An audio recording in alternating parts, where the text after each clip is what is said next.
it is not about having abundance of possessions. Jesus is not saying, did not tell the stories to tell you that abundance of possessions is wrong.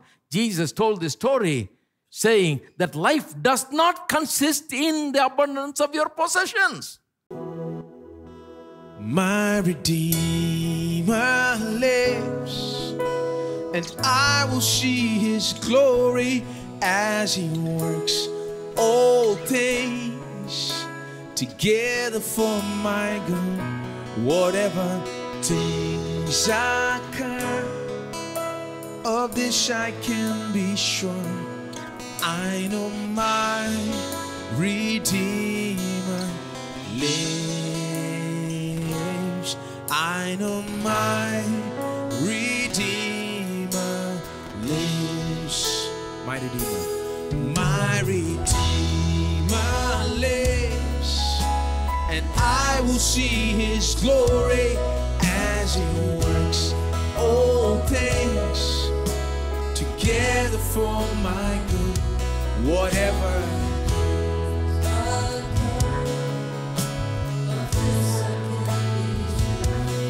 I know my Redeemer lives. I know my Redeemer lives. Even though I walk through the valley, I will fear no evil, for He is with me. And on the battlefield, although the pain is real, my struggle soon will fade as His glory is revealed.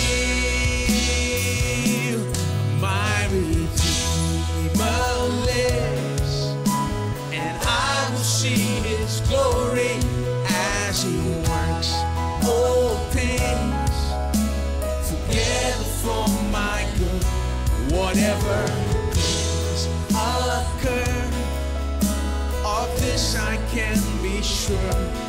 I know my Redeemer lives. I know my Redeemer.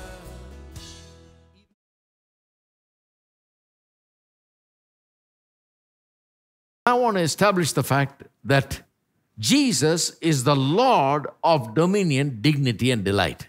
With Jesus coming in, it is not that dominion, dignity, and delight is cancelled now with Jesus coming in, the new covenant coming in. Jesus is the Lord of dominion, dignity, and delight. He came to bring dominion, true dignity, and true delight. And whenever He condemned riches and wealth and so on, and the wealthy, you always see that it was a condemnation not of wealth, but it was the wrong use of wealth, wealth in the wrong people's hands, doing the wrong things. That is what He condemned. And there you can see also that He came to establish true dominion, delight, and dignity. He did not like the wrong kind of dominion, dignity, and delight. Some people have material prosperity and use that to dominate others in the wrong way. Jesus condemns that. Whenever He condemns the wrong use of that. And He always promotes and preaches dominion, dignity, and delight. Even in the passage where you think He's condemning the whole idea of prosperity, He is actually promoting the true dignity and dominion and delight, and condemning the wrong kind of dominion, dignity, and delight. So there is a right kind and the wrong kind of dominion, dignity, and delight. So let's go to chapter 12 of Luke. That's the story of the rich fool. You remember the rich fool? Everybody remembers the rich fool, But let's understand it a little more. I refer to it to show you something else, but let's look at it. The story starts with verse 13. Then one from the crowd said to Him, "Teacher, tell my brother to divide the inheritance with me." And He said to him, "Man, who made me a judge or an arbitrator over you?" So man comes and says, "We have a dispute. Me and my brother have a dispute. Why don't you be an arbitrator and settle this dispute between us?" Tell him to divide the inheritance with me. And Jesus says, who made me an arbiter? That's not my job, he says. And then he said to them, take heed and beware of covetousness. In other words, he's saying, look, I'm not an arbitrator. I'm not the court, I've not come to settle your disputes. But I've come here to teach you why you're having this problem in the first place. Why you and your brother are fighting about the inheritance. What's wrong? Why is he trying to take away your portion also? Why are you having difficulty in getting what is rightfully yours?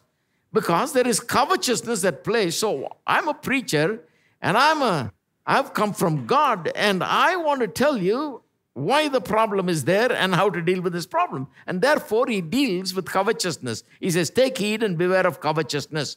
For one's life does not consist in the abundance of things he possesses. And then starts the parable. Next verse. To prove this point, that they should be beware of covetousness, and that one's life does not consist in the abundance of things he possesses. To prove this and to show how true this is, he tells a parable. The next verse says, then he spoke a parable to them, saying, the ground of a certain man yielded plentifully. And he thought within himself, saying, what shall I do, since I have no room to store my crops? So he said, I will do this. I will pull down my barns and build greater, and there I will store all my crops and my goods. And I will say to my soul, soul, you have many goods laid up for many years. Take your ease, eat and drink and be merry. But God said to him, fool, this night your soul will be required of you. Then whose will those things be which you have provided? So is he who lays up treasure for himself and is not rich toward God. I've explained some things, but there are some other things I want to share about this. First of all, this story starts with verse 13, with these fellows coming, asking Jesus to be an arbitrator, and that launches Jesus into a talk about covetousness. So this whole parable is about covetousness and it is not a narrative against material prosperity. So don't change the narrative. The thing that I tell people that take this story and try to show that, see, Jesus said that the rich man is a fool. So if you're rich, you're a fool. That's oversimplification. That is not what he's saying. You should not use this story like this. This story is not about how rich people are fools. Hello? This story is about covetousness. The issue here is covetousness. The narrative here, the story is not a story against riches or wealth. It is a story about covetousness and how it works and how it's wrong. First establish that in your mind.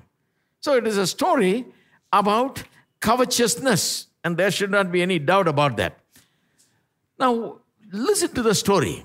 He says this man's land yielded plentifully. Now, what is wrong with this guy? If a man's land yields plentifully, suppose a man, in modern words, if a man does a business and his business does well, you get good deals and get a great break and find a lot of work and start making a lot of money. Is that wrong? He says, this man's land yielded plentifully. And he thought within himself, saying, what shall I do, since I have no room to store my crops? That's a good problem, isn't it? When you have so much coming in and you don't even have room to keep it, that's a good problem. I wish everybody had that problem. This man is having tremendous success. So he said, I will do this. He's a very clever fellow. He says, I will do this.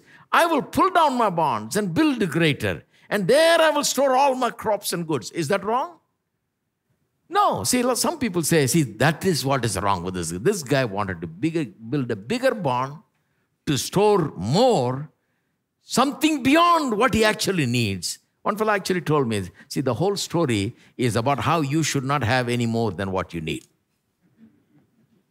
And you know how many people will say amen, hallelujah for this? The whole story is about how you should not have any more than what you need. Because the problem with this man is he's trying to build a bigger barn. Bigger barn is wrong. Why do you need a bigger barn? You have only stomach this size. You can eat only this much. Why do you need a bigger barn? Anytime you try to have anything more than what you actually need, a little more than what you actually need becomes a sin. It'll lead you to all kinds of wrong things, they say. Because what is the use of having some more? You cannot use it. You can wear only one set of clothes at a time. So if you have just a few sets, it's enough. Why do you want so many?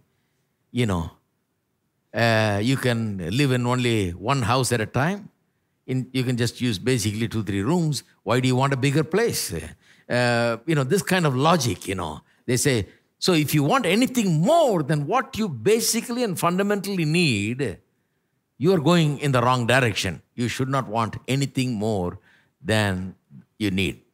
Because the things that are not necessary for us, the things that are actually not needed, if you go after those things, that's wrong because they don't in any way enrich you. What does it do to you to have 10 different cars or 10 different houses or so? It doesn't do anything to you. It doesn't enrich you in any way. Well, sounds like their logic is reasonable, but let's think. There are many things that don't enrich us in any way, that are not needed actually, but it is very clear in the Bible that God wants us to enjoy that. God made Adam and put him in the Garden of Eden. And for this one man, and then his wife came, right? For these two people, God made thousands of fruit-bearing trees, 4 rivers. Don't you think 2 andas will be enough for every day? God should be very economical. He should conserve everything. Why did he give him 4 rivers for just 2 people? And that was a land that grew gold. That means gold was growing underneath. Now, why? Why? You mean to say you can't live without gold? If you all didn't have gold, are you going to die? No. Nobody will die because there's no gold. We can live very well without gold. Gold is not a necessity. It is not a commodity of necessity. We can live very well without gold. Then why did God put it there? So that we can take a little bit of it and make a little this thing with it and go buy it and put it and look at the mirror and see how it looks, and show everybody, do you like this or do you like that? And they have a whole shelf full of them and it's beautiful.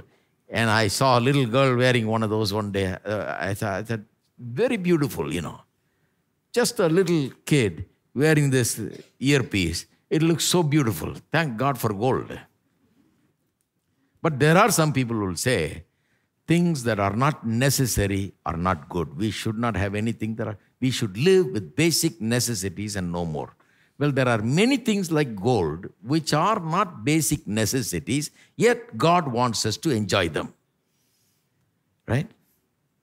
Now, even food, I've told this before. Food, one man told me, you eat food just to fill your stomach and strengthen your body so you can work for God. You should not be enjoying food. So you can't say, it's finger licking good or something like that, because that's worldly, that's bad. You should just swallow food. And I asked him, why didn't then God make our tongue like a spoon, just to lap up food? Why did he put all the taste bud in the tongue? Because he wants me to enjoy that. While I'm swallowing it, he wants me to, on the way down into my throat and my stomach, he wants that food to touch my tongue and he wants me to delight in that taste. Oh, our Indian curry, and the wonderful vindaloo and whatever, pepper fry and whatever you call it, They are so good. How good is God, That's why we take our children, we buy them ice cream and they smear it all over their face and we enjoy. We said, wait a minute, let me take a picture before you clean this kid up, Because when he enjoys, that's our enjoyment. He likes it. He loves it. He likes the taste of it. Why didn't God make our tongue to just swallow thing and not taste it? He wants us to taste it because that is an extra delight he wants to give to us. Enjoyment that he wants to give to us. There is nothing wrong. We can live without that enjoyment. I don't have to taste it in order to live. There are many things like this that we do not basically need. So when I was growing up, they said, you need only 2 sets of clothes because what do you need more than that? One is hanging on you, the other is hanging on the clothesline, What do you need more for? What are you going to do with more? Why do you want to buy this? I used to have a battle in those days, Why do you want to buy more? You already have half a dozen shirts. You want one more. You already have 2 pairs of shoes. You want one more. But I know I have 2 pairs of shoes, but I'm looking at this beautiful shoe, and my heart says, get that one also. What can I do?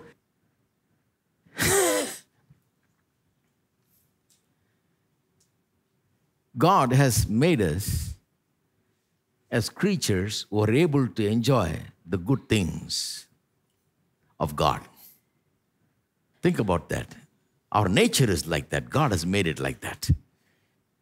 So there is nothing wrong in legitimate enjoyment of the blessings of God in our lives. There is a thing called good enjoyment of good things in life. So there are people that will criticize that. They'll say, well, you don't need any more than what you need, Well, we don't need a lot of things. Some of you came on motorcycles. You don't need a motorcycle. You could have come by bus. You don't even need a bus. Some of you live within 1 kilometer. You could have come by walk. My grandfather went on a bullock cart as a government official. He was a government officer. Went village by village as a revenue department official on a bullock cart. Officer. So certainly I could have come on a bullock cart this morning down Porasawakam High Road. I don't have to have any other vehicle other than that, or even that I don't need. If you talk about necessities, it becomes ridiculous, So this is not talking about how you should not have anything more than what you basically need. Some talk as if this man built a bigger barn and God came down and called him a fool. You fool, you built a bigger barn. Why do you need a bigger barn? You just need a small one. That's your problem. No, God did not call him a fool because he built a bigger barn. Having a good yield in your crops is not a sin. Doing your work properly, that man must have been diligent in his work. He must have been a smart guy. He must have been a hardworking guy. He probably went to work in time and managed his resources properly and put in so many hours every day. To have that kind of a crop where he does not even have room to hold it. He's a successful guy. He's right about some things. I don't think God will condemn him for that. Then what is the problem with the guy? That he built a bigger barns and that bigger barn shows that he's greedy or something? No, he's got bigger barns. What? If he is greedy for building bigger barns, then your retirement fund is a sin. Your provident fund, your gratuity, and all your investments and stocks and bonds and everything that you have put planning for your retirement is bad, and God will call you fool also for that. That man is simply making some arrangements for the future years of his life with the good blessings that has come to him, the good yield that has come to him. He's simply planning. Is there anything wrong with that? I say to you, there is nothing wrong with that. You know what is wrong with that guy? The plain truth is, what is wrong with this guy? His whole life philosophy is wrong. How do I know his life's philosophy is wrong? His life philosophy is wrong, and I can know it because you look at verse 15. One's life does not consist in the abundance of things he possesses. You know what this guy's life philosophy was? Somewhere he's learned it. I don't know which church he went to. Or I don't know who his friends are, what kind of a society he grew up in. Somebody had taught him that if you have the possession of wealth, if you have money, enough money and more than enough money, then you don't need anything. That's what life is all about. All you need to have is a heap of money, a ton of money, and then nothing more than that. You don't need anything more than that. That is a wrong philosophy. That's the end of the road. So when the guy built a bigger barn, he thinks, well, it's over. That's why he says, oh, my soul, be glad and rejoice, he says to his soul. You have many goods laid up for many years. Take your ease. Eat and drink and be merry. Why does he say that? Because Well, I've arrived. There's nothing more. What else do you want?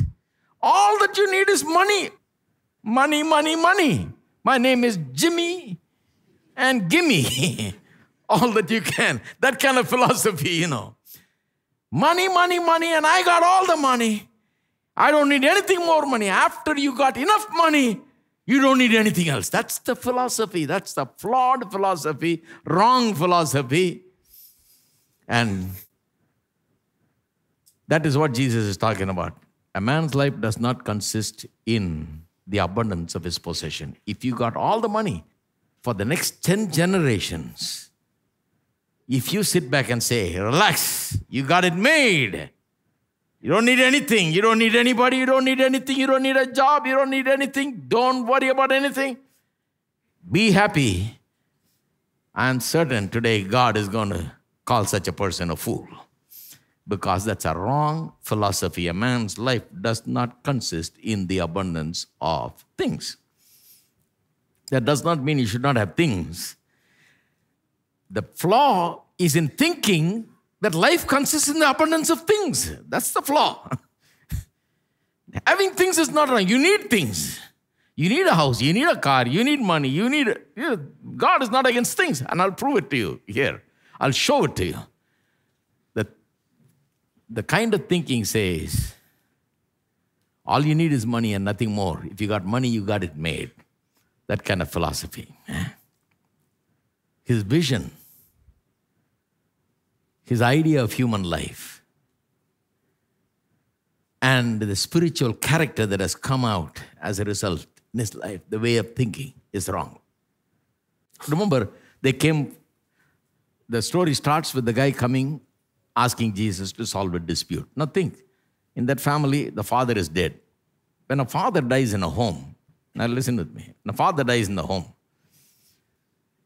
what do the children do? As soon as the father dies and they go bury him, they don't say, take all the documents out, call the appraiser, let's estimate how much is left.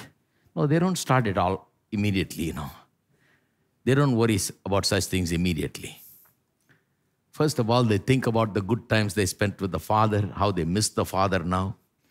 The father has made the money. The father has built the house. The father has done everything for them, educated them, given them the good life. They think about how much they miss him. Money doesn't seem nearly as important as the father himself. The father is more important than the money. That's the way in any family, any children will think when the father dies. When a death has happened, that's the way they'll think. If you think in any other way, something's wrong, But look at these fellows here. The father dies, and all they're concerned about is money. My share, my percentage. He says, just come and be an arbiter and get me my percentage that is due to me. Now, there's nothing wrong in the guy wanting what belongs to him rightfully. If there are two brothers and two of them must share 50% each, there's nothing wrong in that. And for him to expect what his father has left should come to him, there is nothing wrong. You know what is wrong there? The covetousness is wrong. When do you cross the line? When does this wanting your share of what your father left becomes covetousness? Where do you cross the line? Where does it become covetousness? When do you start coveting it? According to the story, covetousness begins when you think that getting that money is the end of your existence. That's what life is all about. If you got that, that's enough, When you think that, when you think life is, it's all about that. That's all it is. That's the paramount thing in your life. Then that's when covetousness come in. So, the story begins like that. Story begins with a covetous fellow or covetous brothers having difficulties because the covetousness has brought this difficulty into the home. So Jesus, instead of becoming an arbitrator and telling them how much share he should have, he says, let me teach about covetousness. And he tells the story about covetousness. So the whole story is about covetousness. And here we have the story about how a man's lands gave a big yield and the man didn't even have a place to put all his grain and he had to build a bigger barn. And then he says to himself, oh my soul, be at ease, eat and drink and be merry. And then only God says, fool, this night your soul will be required of you. Then whose will those things be which you have provided? So what is wrong with this guy? I showed you. What is wrong with this guy is not that he built the bigger barns. What is wrong is that he had the wrong idea of life itself, that life consists of possessions, abundance of possessions, exactly what Jesus is stating before he even began the parable. That's the whole point of the story. It is not about having abundance of possessions. Jesus is not saying, did not tell the stories to tell you that abundance of possessions is wrong. Jesus told this story saying that life does not consist in the abundance of your possessions.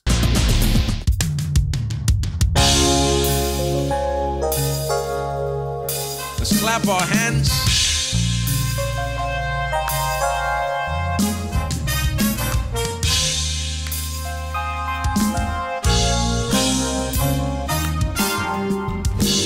Everybody clap your hands a little bit.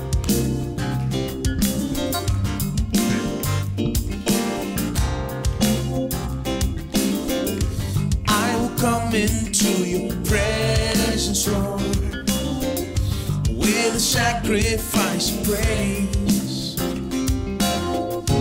With a song I will exalt you, Lord. Blessed be your holy name. I will give you all the glory. You delivered me from shame. I'm created in your righteousness. Blessed be your holy name. Oh, lift him up. His name be lifted high. Lift him up.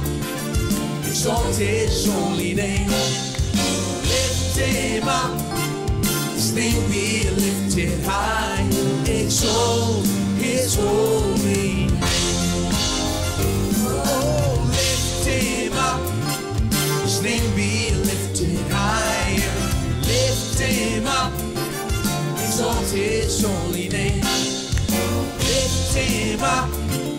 His name be lifted high. Exalt